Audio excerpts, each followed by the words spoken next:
राम राम, जय हिंद। एक नाम जरूर तुम लोग आज मतलब जब भी तुम लोग ये वीडियो देख रहे हो तो एक नाम हम तुम्हें बता रहे हैं, उनके बारे में ज़रूर आज पढ़ना जाके, या फिर यूट्यूब पे देखना, बहुत सारे वीडियोस मिलेंगे। और हम ये प्रेडिक्ट कर रहे हैं ये नाम तुम अगले 15 सालों के अंदर देखोगे प्रधानमंत्री पद के दावेदार के रूप में। बिल्कुल 101% हम कंफर्म बता रहे हैं। अगला जो 15 साल होंगे उसमें तुम इनका नाम जरूर देखोगे पीएम कैंडिडेट के लिए। ये हम गारंटी दे रहे हैं विद बीजेपी, मतलब बीजेपी के साथ। ठीक है, अब वो नाम क्या है उसके बारे में बात कर लेते हैं। वो नाम है अन्नामलाई। अन्नामलाई कुप्पुस्वामी। ठीक है, 39 साल की उम्र, और यकीन मानो आज के टाइम पे जो सबसे ज़्यादा जो पॉपुलैरिटी हासिल कर रहे हैं, और ऐसी जगह पे हासिल कर रहे हैं जहाँ पे बीजेपी का सुपड़ा साफ है। देखो, एक छोटी सी चीज़ तुम लोग को समझाते हैं।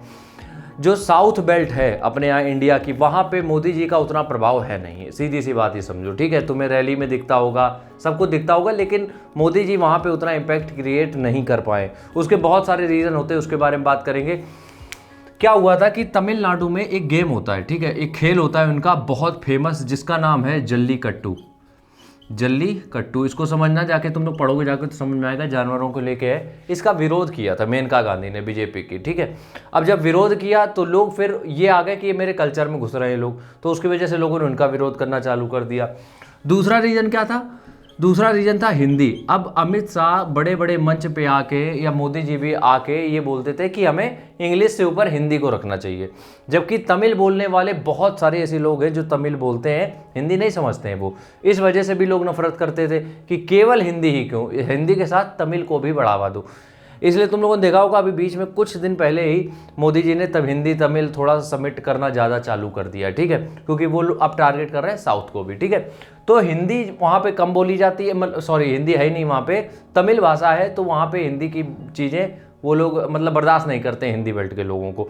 तुम लोग देखोगे कभी भी बीच में खबरें आई थी कि बेंगलोर में कुछ को पीट दिया कि उन्होंने कहा था मेरी लोकल लैंग्वेज में बात करो, हिंदी में नहीं। हिंदी से उन लोगों को नफरत है एक तरीके से, समझो बात को। ठीक है, नफरत है या थोड़ी बहुत क्रिएट की गई, उसके बारे में बात करेंगे।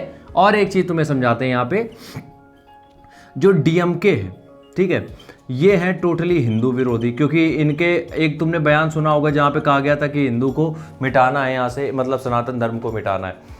ये सब चीज़ें हो रही थी, इसी बीच में एंट्री होती है भैया जी की, जिनका नाम है अन्नामलाई कुप्पुस्वामी।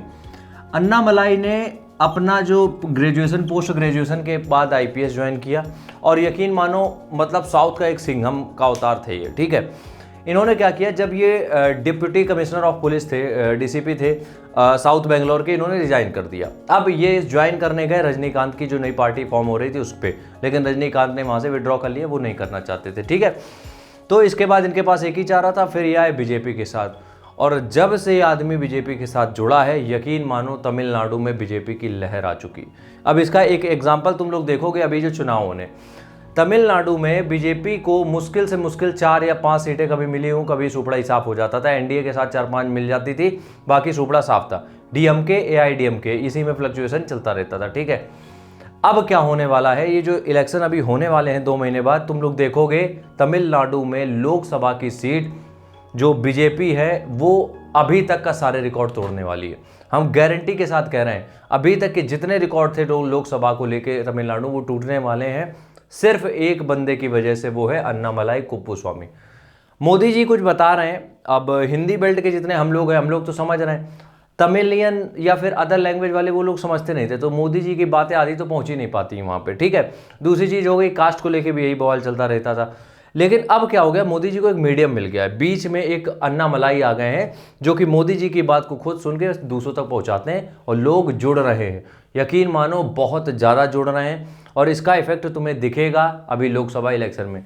तो हम क्या कहना चाह रहे हैं, हम ये कहना चाह रहे हैं कि अगर तुम मिडिल क्लास से हो, तुम चीज़ें बहुत बेहतर करना चाहते हो, तुम्हारे पास एक ही जरिया है पढ़ाई। आईपीएस बनते हो नहीं बनते हो डजंट मैटर, लेकिन अगर तुमने वो पढ़ाई करके आ गए ना, तुम्हारे पास इतनी नॉलेज होगी।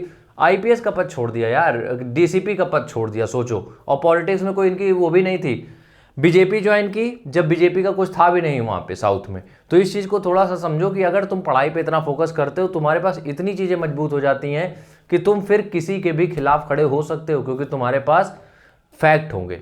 ठीक है, इनके बारे में और डिटेल में बात करेंगे कभी। राम राम, जय हिंद।